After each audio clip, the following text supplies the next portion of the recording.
हे मित्रांनो तुम्हाला नमस्कार. ओम श्री गणेश देवताय नमः. ओम श्री कुल देवताय नमः. ओम श्री गुरु देवताय नमः. ओम सर्वश्री इष्टलिंग देवताय नमो नमः. शिवशरणात मित्रांनो, मी कडप्पा परत एकदा आपल्या समोर हजर आहे.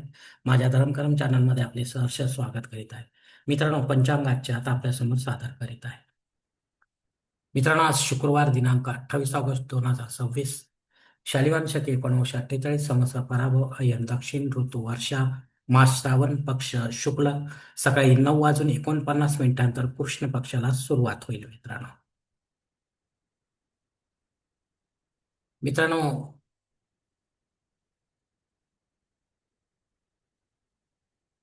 आजची तिथी पौर्णिमा तिथी आहे.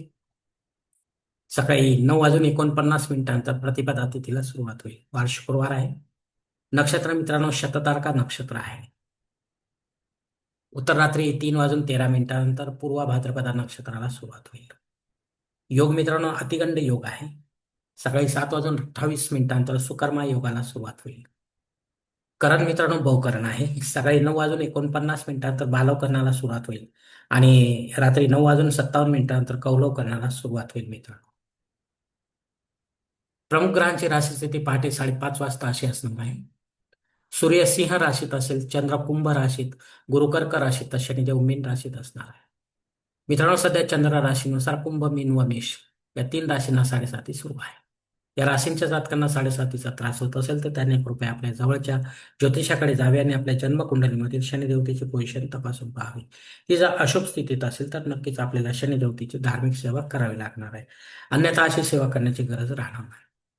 मित्रांनो मुंबई भागातील सूर्योदय याप्रमाणे सूर्योदय सकाळी 6:24 असेल तर सूर्यास्त सायंकाळी 6:56 असणार आहे.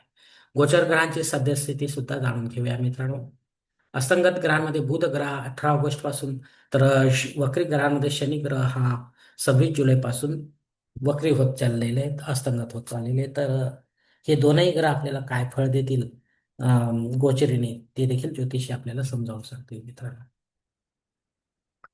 मित्रांनो या पंचांगाच्या आधारे आता आपण आजच्या पूजेसाठी लागणारा संकल्प सोडणार आहोत.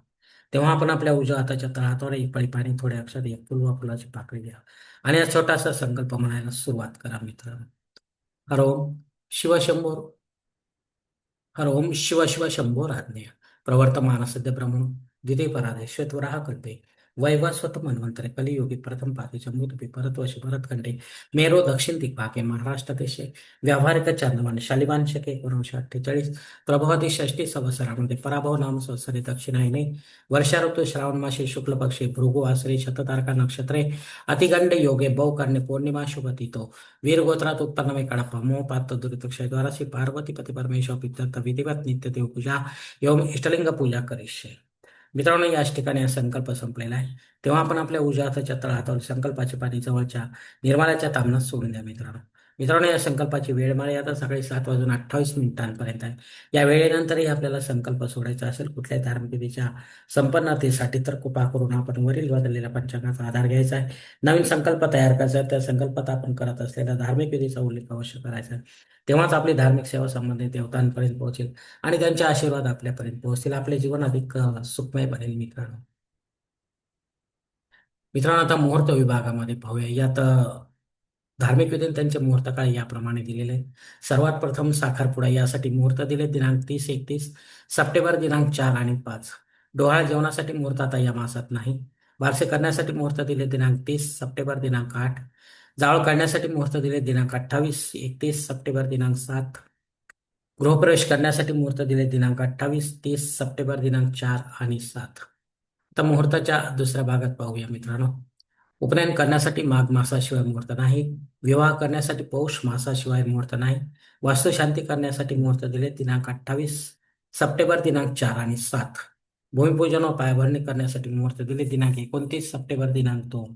देवमूर्तीची प्राणप्रतिष्ठा करण्यासाठी मुहूर्त दिले दिनांक 28-30 सप्टेंबर दिनांक 4 आणि 7.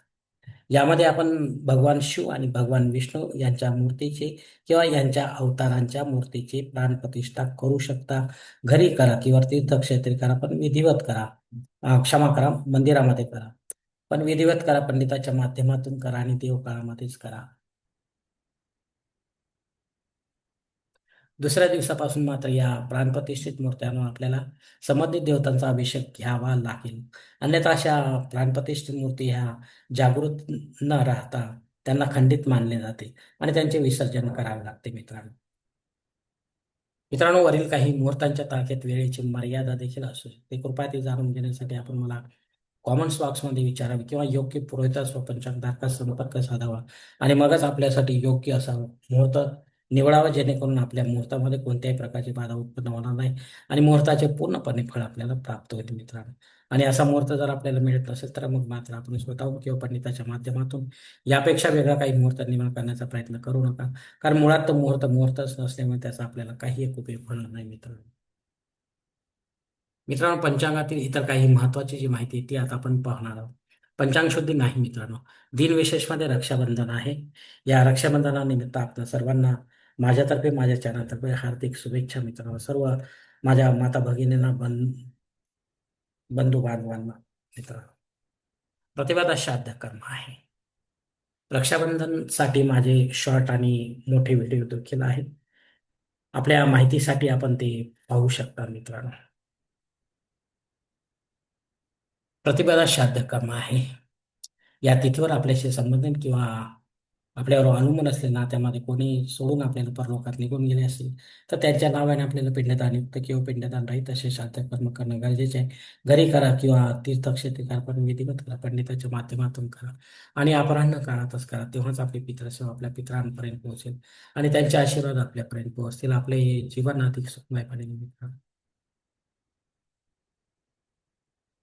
मित्रांनो, अग्नी पृथ्वीवर सकाळी 9:49 हजर आहे, त्याआधी नाही.